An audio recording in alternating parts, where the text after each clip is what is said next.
So ini adalah smartphone yang korang takkan dapat beli dekat Malaysia sebab phone ni hanya dijual dekat market China saja, iaitu Oppo Find S8 Ultra.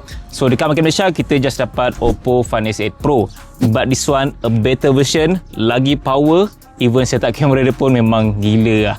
So kalau tengok dari segi setup kamera dia, ada dua periskop telefoto, ada ultrawide dan juga ada main camera. Semuanya menggunakan 50 megapixel, and then ada collab dengan Hasselblad. So normally kita dengar Leica, Zeiss apa semua, but Oppo normally diorang akan collab dengan Hasselblad.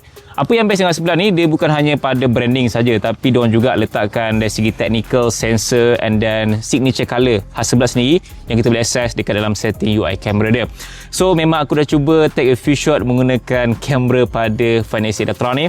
Wow, memang amazing gila dari segi tone color dia, kita boleh tukar warna dia, telephoto zoom, quality, details, even benda baru yang Oppo baru letak juga untuk Find S8 series, even S8 Pro pun ada adalah ni, quick button.